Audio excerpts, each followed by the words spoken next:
Leader کبھی تن آسان نہیں ہوتا. تن آسان جو آرام دہ زندگی کے عادی ہو جاتے ہیں، جن کو آسائشیں پسند ہوتی ہیں، وہ کبھی لیڈر نہیں بن سکتے. علامہ اقبال نے اپنے ایک شعر میں فرمایا تھا، تیرے صوفے ہیں افرنگی، تیرے قالین ہیں ایرانی، لہو مجھ کو رلاتی ہے جوانوں کی تن آسانی. ان کا کہنا ہے کہ نوجوان اس وقت یا تو بہترین آسائشیں اکٹھی کرنے میں لگے ہوئے، بہترین گاڑی، بہترین گھر، یا شعر میں فرمایا تیرے صوفے ہیں افرنگی، بڑے آرام دہ صوفے، بہترین قالین. اور یہ چیز مجھے رلاتی ہے کہ ایسے نوجوان کبھی لیڈر نہیں بن سکتے. ہم لیڈرشپ سکلز کے نام سے ہزاروں کورسز سنتے ہیں، لیکن ادھر کیا ہے؟ چند باتیں، موٹیویشنل سپیکنگ، اور بس. لیڈر ایسے نہیں پیدا ہوتے. ہر بندہ یہاں پہ لیڈرشپ سکلز کا نام لے کر لیڈرز کو بدنام کر رہا ہے. لیڈرز ایسے پیدا نہیں ہو سکتے، کبھی پیدا نہیں ہو سکتے. لیڈرز کی دو خاصیتیں اقبال نے فرمائی ہیں. اقبال کہتے ہیں، فطرت کے مقاصد کی کرتا ہے نگہبانی، یا بندہ صحرائی یا مرد کوہستان. یعنی کہ دو انسان، دو کیٹیگریز بیان کی گئی ہیں، ایک مرد کوہستانی اور ایک بندہ صحرائی. بندہ صحرائی جس کو ایک پانی کی بوند سے لے کر ایک کھانے کے نوالے تک شدید مشکلات کا سامنا کرنا پڑتا ہے،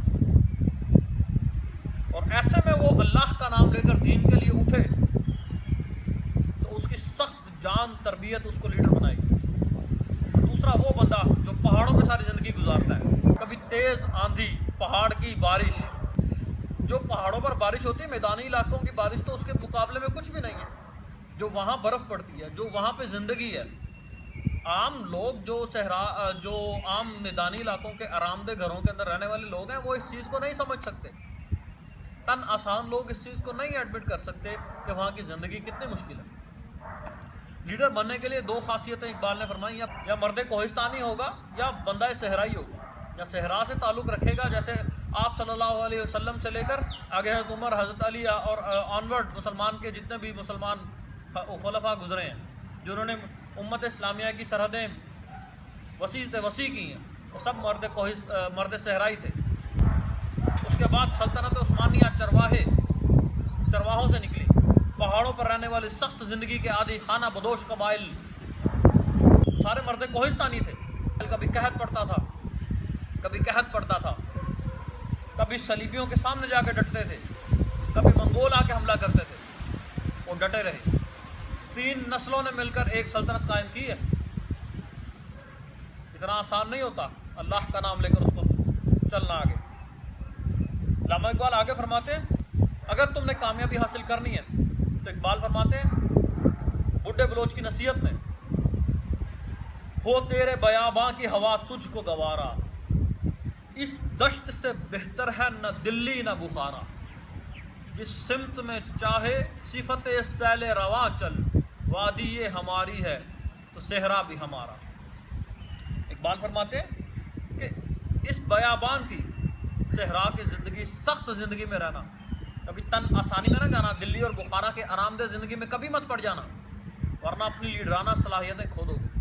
وادی یہ ہماری ہے تو صحرا بھی ہمارا، کہ کشمیر کی وادی سے لے کر ترکمانستان سے آگے عرب کے صحراؤں تک ساری زمین ہماری ہے. کبھی بھی اپنے وطن کو چھوٹا مت سمجھنا، پوری دنیا تمہارا وطن ہے. علامہ اقبال لیڈرز پیدا کرنے کی کوشش کر رہے ہیں. اسے آگے فرماتے ہیں، نوجوانوں کو تدبر کی دعوت دیتے ہوئے، کبھی یا نوجوان مسلم تدبر بھی کیا تو نے، وہ کیا گردوں تھا تو جس کا ہے ایک ٹوٹا ہوا تارا، تجھے اس قوم نے پالا ہے آغوش محبت میں، کچل ڈالا تھا جس نے پاؤں میں تاجے سرے دارا. اقبال کہتے ہیں، کبھی یا نوجوان مسلمانوں کے بچے، کبھی تو نے سوچا ہے کہ تو کون تھا، تیرے آباء و اجداد کون تھے. کچل ڈالا تھا جس نے پاؤں میں تاجے سرے دارا. دارا ایک بہت بڑا سردار تھا، بہت بڑا لشکر تھا، اس کا بہت بڑی سلطنت تھی. اس کو مسلمانوں نے کچل کے رکھ دیا.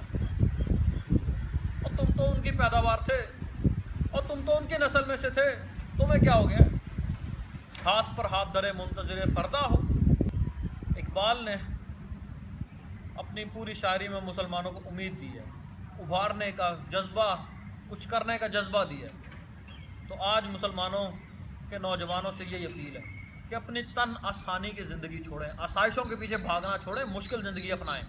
والدین سے گزارش ہے کہ اپنے بچوں کو لاڑ پیار سے اور بہترین زندگی مہیا کرنا آپ کا فرض نہیں ہے، ان کی تربیت کرنا آپ کا فرض ہے۔ ان کو کسی استاد کے پاس بھیجیں، ان کو کسی کم از کم مارشل آرٹس کے استاد کے پاس بھیجیں جو اس کی سخت تربیت کرے، اس کو ایک مرد بنائے۔ نرم و نازک بچے مرد نہیں ہوتے، ان کو زندگی کی تلخیوں کا پتہ دیجیے تاکہ آئندہ آنے والی نسلیں سخت جان ہوں، تن آسان نہ ہو، اور ہمیں آنے والے دنوں میں اسی طرح لیڈر مہیا ہو سکتے ہیں۔ ان کو سخت زندگی گزارنے کی تربیت دیں، تبھی ممکن ہے کہ ہم آنے والے نسلوں سے کوئی لیڈر پیدا کر سکیں۔ شکریہ، اللہ حافظ۔